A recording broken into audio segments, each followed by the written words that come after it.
My guest of this segment is author Michael Shermer. He is the author of The Moral Arc, How Science and Reason Lead Humanity Toward Truth, Justice, and Freedom.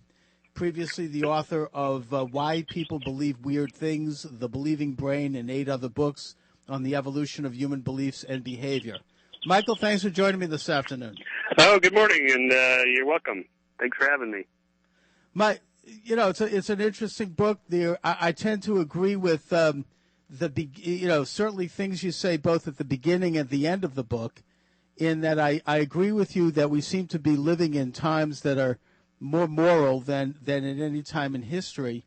And I also like some of your conclusions with regard to an advocacy of what's been euphemistically called localism. That is like sort of a world of mayors, local government with a weaker national government, which is something that's the concept of subsidiarity, which of course was developed in modern times by the Catholic Church. But I find that there are two things missing in the book. And the first one is God. Where is God in your thinking about where is God? Well, the development of morality? Right. Well, first of all, I don't think there is a God, but even if there is, the moral principles that you and I cherish so much, liberty and autonomy, rights, civil rights, these sorts of things were all developed in the late 18th century by Enlightenment thinkers, philosophers, scientists, looking to find ways to solve social problems and build a better society that was quite irrespective of religion, including the freedom to believe whatever you want about religion. So while I wouldn't describe my book as an atheist book by any means, I'm just saying that whether there's a God or not, these are moral principles that stand. And you're probably familiar with the Euthyphro problem that Plato developed in the 5th century BC, that if moral principles are sound only because God said so, then who's to say what he said? And if they're sound anyway, the ones that God told us about, say the Ten Commandments, shouldn't they stand on their own, whether God approves of them or not, or told us about them or not? So either way, the moral principle stands, regardless of your religious beliefs. If you're Jew, Catholic, Christian, Muslim, Hindu, Buddhist, whatever, I'm arguing that these moral principles that I discuss in the book are sound and true regardless. But where did they derive? I mean, I guess the other aspect that I have some problem with in your book, and it's very interesting, and I certainly admire the research, is that you rely, I think, a little too heavily on the biological theory of evolution as it would apply to human behavior and the development of morality, putting aside the science of the theory of breeding, which was Darwin's theory. I mean, that's another subject for another day. Let's assume for the sake of argument that it's true. Nevertheless, the idea that such a biological theory would apply to the development of moral principles, of reason, I think that at best would be a young science, something that really awaits a good deal more empirical proof. Well, I would agree, and that my book is one of those things pushing it forward. That is to say, I'm arguing that we evolved a propensity to be a moral species. That is, we're a social primate species. We have to get along with our fellow group members. There has to be ways of solving conflicts and resolving disputes amongst members of a group. And so I'm saying that we evolved these moral emotions, the sense of guilt about violating a social contract or an agreement, and jealousy or anger, revenge and vengefulness. These are particularly that last one. I mean, we all know that part of our nature, and Christians believe this as well, so you could argue that God used these mechanisms of evolution to put a moral sense in us.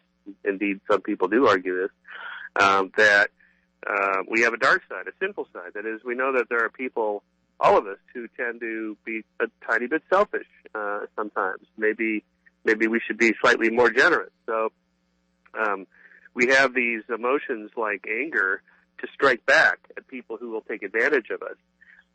You can't just be completely Gandhi-esque and turn the other cheek constantly, or you'll just be taken advantage of. You have to fight back. You have to strike back. You have to put down evildoers and bullies and free riders and people that want to cheat the system. You can't just let them do it. So we have these emotions that feel a sense of fairness and justice.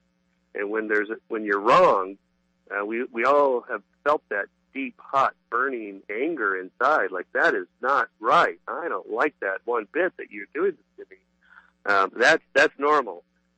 So the point of a civil society is to structure it in a way to incentivize people to keep those emotions in check and to keep people from bullying and free riding. That's the whole point of having a society based on the rule of law, like Justitia, the Roman goddess of justice.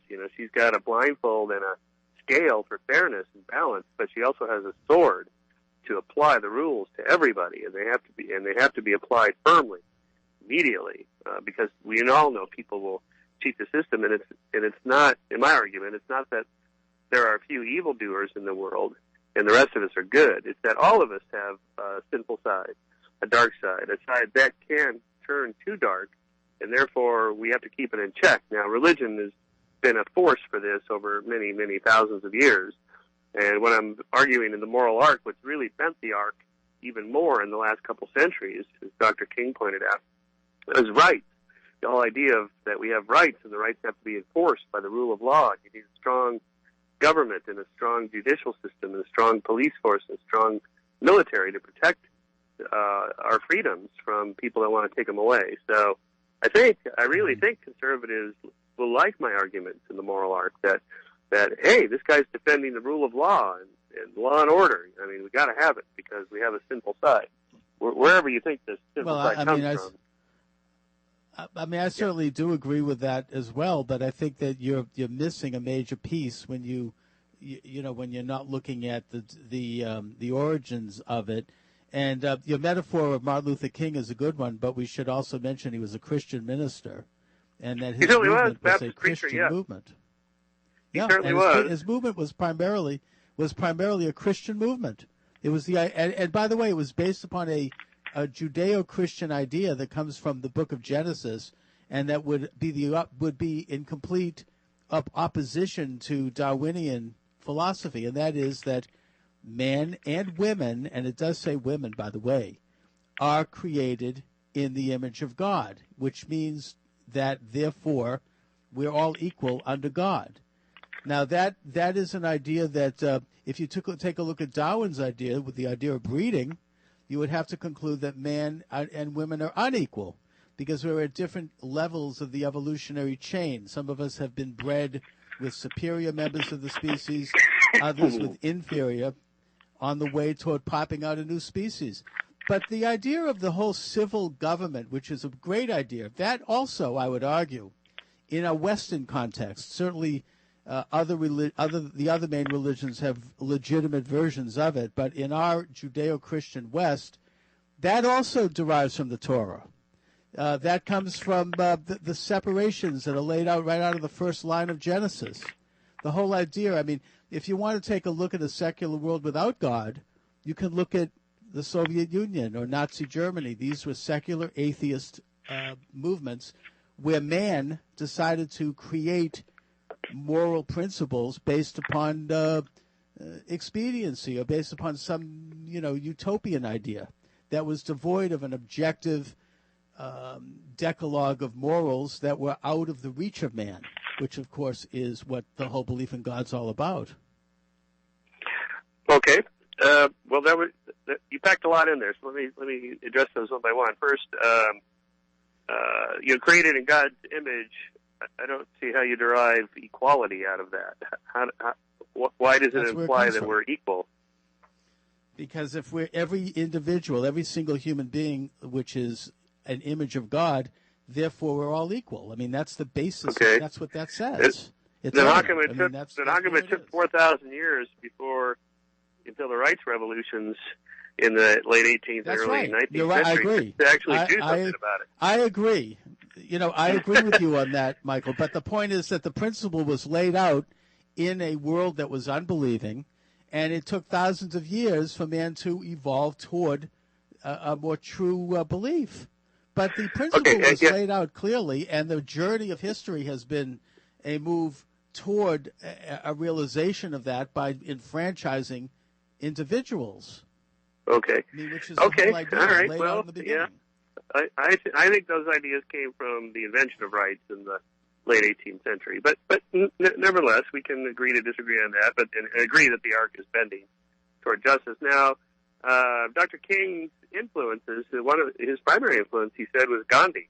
You know, the idea of nonviolent, civil protest and so forth. Right. That and the theologians who influenced him were fairly liberal theologians. In any case, even though he was a preacher, and certainly his civil rights movement was very much supported by the black church and white Protestants and white Baptist churches as well. But it took a long time for religion to get on board with this. I mean, religions endorsed slavery, they endorsed the inequality of women and blacks, and so forth, for a long time, and it really took changing the arguments from biblical arguments to rights arguments. Yeah, well, let me just wait a minute, Michael. Some did in the South. Some did in the South, but in the North, religion endorsed abolition. And William Wilberforce, the great abolitionist of England, was very religious. I don't know if you've seen his writing, but he derived his entire movement from his faith. Yes, that's right. I think that you're singularizing, and obviously religious institutions are made up of people. There's the whole journey, in a sense, toward understanding the Latin concept of imago Dei, that we're created in the image, that every individual life is unique and that is equal. That's as I said, that's an ongoing process. But that is what inspired Martin Luther King. It's what also inspired Gandhi, I would argue, from a Hindu's perspective. He was a spiritual figure. Yes, he certainly was. So, but look at the language that they used for making their arguments. They argued to change people's minds. The idea that blacks should have the same rights as whites. Well, where does that come from? That comes from, I argue, from religion. Kant and Jefferson and Locke, John Locke and the Enlightenment philosophers that said you can't treat people as a means to an end, but they're ends in and of themselves, that people should be treated equally under the law. Those are ideas that were invented, I argue, in the late 18th century. But in any case, and then Soviet Russia invented. Yeah, invented. Yeah, the idea of I think they're right. They're inherent. I would argue that they are discovered. So do you think that morality is invented by people? I mean, I think this is where we have I think we have a fundamental disagreement. We're going to take a brief. Chuck Morse speaks. Thanks so much. And my guest is author Michael Shermer, New York Times best-selling author. The book is The Moral Arc: How Science and Reason Lead Humanity Toward Truth, Justice, and Freedom. Michael, many of these late 19th century thinkers that you refer to are either themselves were religious or they derived their philosophical ideas from such religious figures as St. Thomas Aquinas and St. Augustine and others. So I think that it's rather tricky business to separate them from any sort of religious antecedents. Certainly, that's a problematic issue that historians have to be careful about. But people like Locke and Jefferson, Franklin, Kant, and so on, they weren't religious in any traditional sense. They weren't. I mean, they were kind of deists.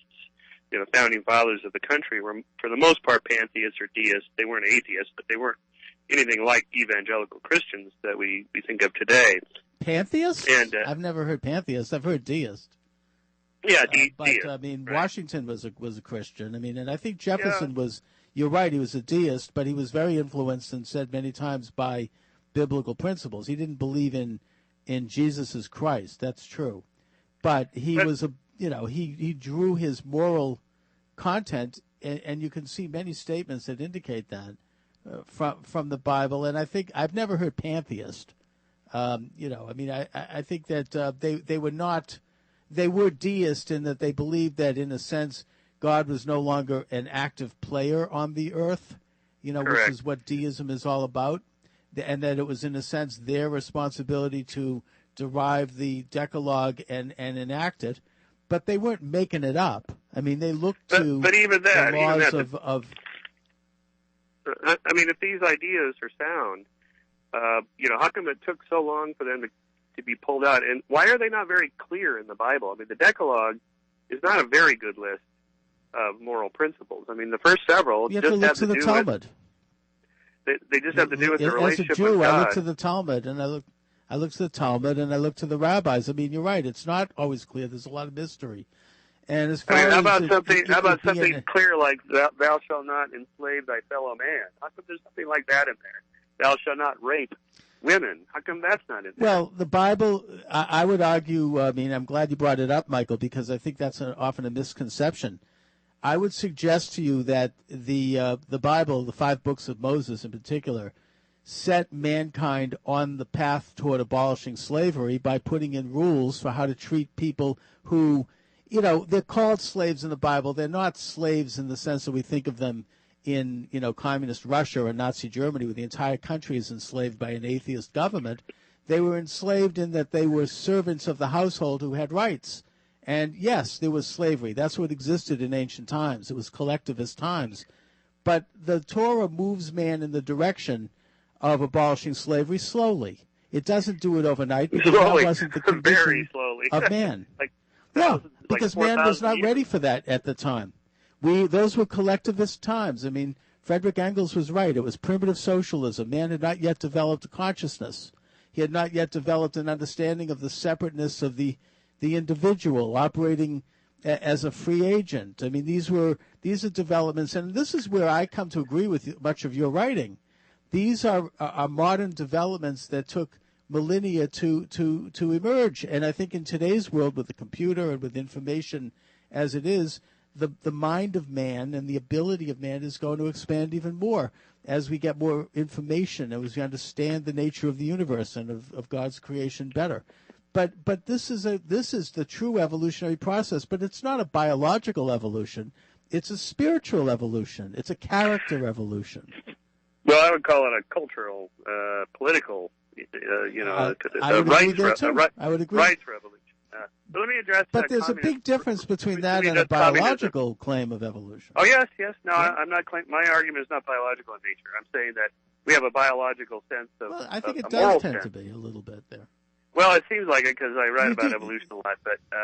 But what I'm arguing is that the moral emotions that we have, those evolve. But all the change has come about culturally, politically, socially, economically, and so on. Things like the development of democracy, free trade, free market, those sorts of things were purely cultural, political, economic, social. Starting in the late 18th century, the shift from instead of moralizing about social problems and locking people up and giving them the death penalty and torture and so on, let's instead employ reason and science to try to figure out a way to solve these social problems. How can we reduce crime and homicides and wars and theft and things like that? Incentivize people to do the right thing, and that's what all these philosophers like Montesquieu and Adam Smith. These guys were creating the sciences that what we call the sciences today. They were both, by the way, strong Christians. We're going to take another break here in the 18th century. I agree that it certainly reached a full flowering with the establishment of the American Republic in 1776, but there have been other milestones as well. I would argue the conversion of Constantine to Christianity was an earth-shattering milestone in history. As far as issues like private ownership of property and limited government, those all come from the Bible. I mean, you have to study you might do a book on the Old Testament and take a look at the ethics. I think it's been done.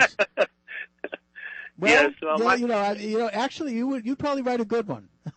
I mean, you'll see that it was Abraham who conducted the first purchase of private property when he bought the cave of Machpelah to bury his wife Sarah, and he did it in very public setting with a negotiation and with an X number of silver pieces and everyone witnessing it. The Torah goes at length describing this, and that piece of property is still there. It's in Hebron.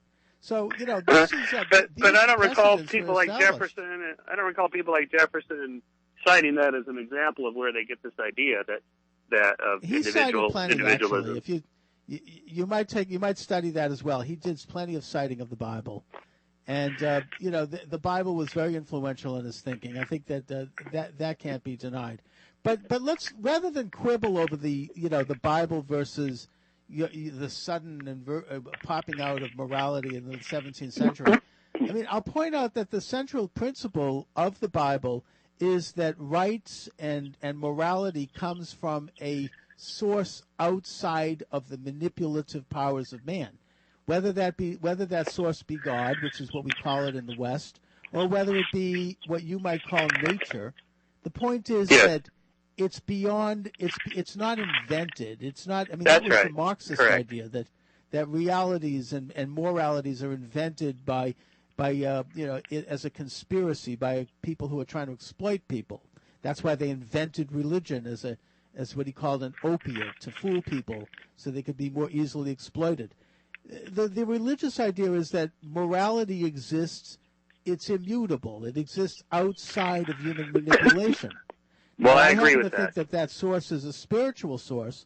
You think it just somehow comes out of nothing, or we're all just a bag of bones moving around like animals. I get that too. No. That it's part of our nature. We inherit that as a member of the species. We're born with this capacity to have a sense of right and wrong. We all know what it feels like to be cheated, to have an injustice imposed on us, and to feel that deep, hot burn of anger that's not right. That comes from deep within. That's not learned. We know from studies with children, infants, in fact, that I cite in the book, who are barely 6 months old to a year old, when shown a little puppet skit where one puppet is trying to roll this ball up a ramp, and this other puppet, and he can't quite get it. He's struggling to get this ball up to the top of this ramp.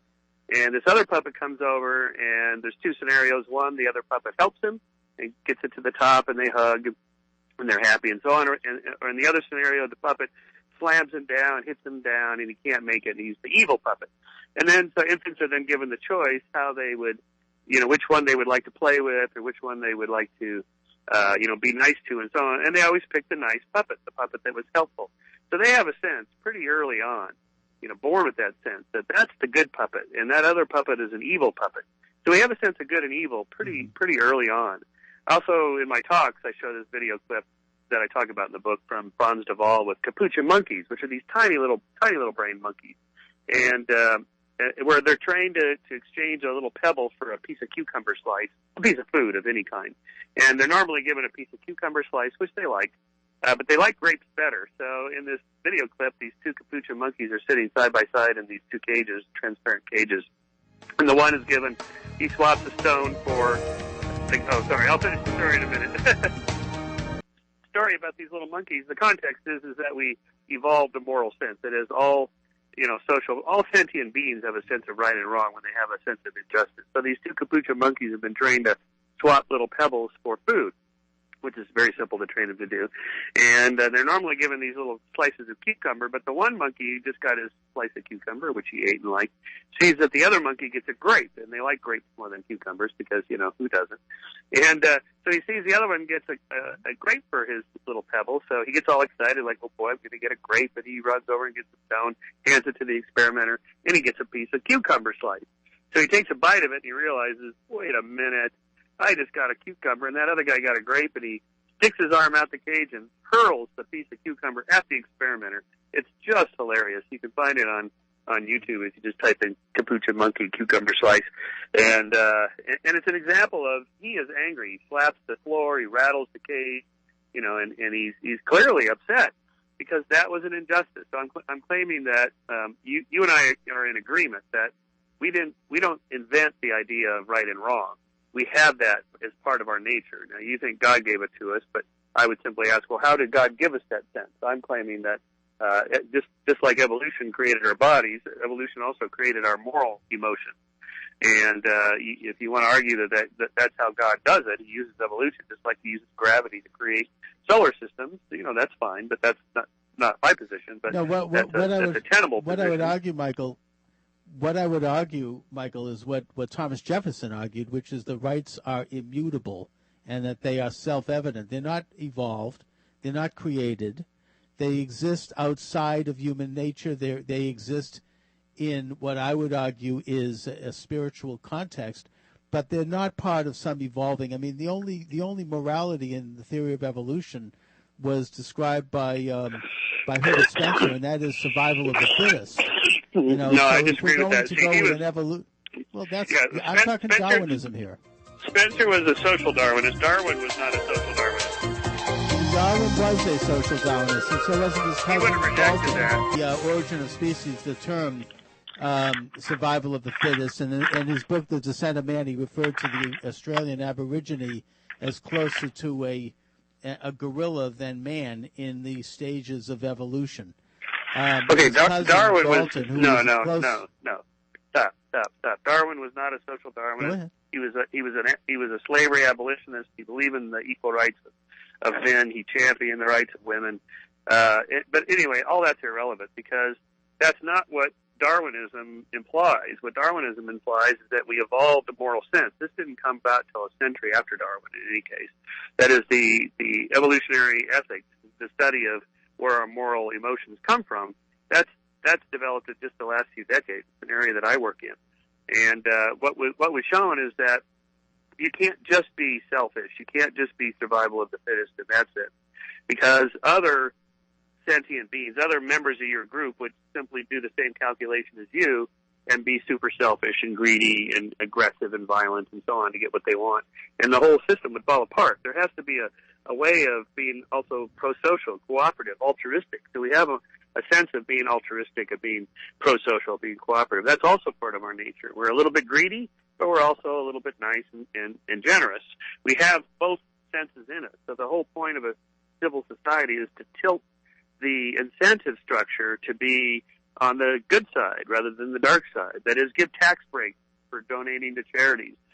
Give religions tax breaks because they're doing a social good. Those sorts of things are the kinds of things that civil societies develop. And by the way, before we run out of time, I want to address the Nazi communist thing. Communism certainly was atheistic. Nazism was not atheistic. They were in bed with the Catholic Church, and Hitler used religion to the extent he needed it politically. But he was Catholic as well. So didn't Stalin. But he was born Catholic. He was Catholic like Obama's Christian. I mean, that's the idea of calling Nazism Christian because I would call Marxism. No. Wait a minute. A kind of religion. The Nazi movement used religion as a state entity, just like Stalin did. It was It was basically not separate, which is, of course, the whole idea of separation of church and state is a Christian idea and a Jewish idea. It comes from the Torah, but they turned the religion of Nazi Germany and Soviet Russia into an instrument of the state where the priests and the religious figures were paid by and agents of the state. So, I mean, to suggest that they were almost as anti-Christian in Nazi Germany as they were anti-Jewish.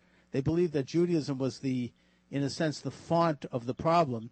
And that's because Judaism actually did stand for a more objective form of morality as opposed to the Nazi form, which was an invented morality. And to suggest that today's scientists have suddenly discovered moral principles, I mean, I'm sorry, but that's the height of arrogance.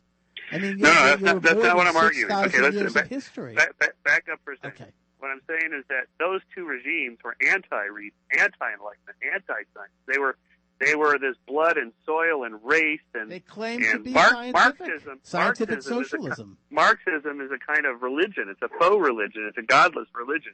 But it's the idea that there's a utopia. There's an idea that we can achieve this utopia, and that we have to destroy the people that are standing in our way. That's anti-enlightenment. That's anti-freedom. That's anti-individuality. So I'm arguing that those were steps backwards in the moral arc, based on the principles that the founding fathers of this country laid down: individualism, autonomy, freedom, rights. Those were all dispensed with. Well, I agree with you on that, Michael. But they were scientific socialism. I mean, that's what. Yeah, no, it was a patina of science over they were part of a deep layer of romanticism and blood and soil and race and all these anti-enlightenment beliefs. Enlightenment beliefs are based on the individual. They were very enlightenment oriented. You have to study the Enlightenment. I mean, it's a dark side of the Enlightenment. I'll agree with you on that.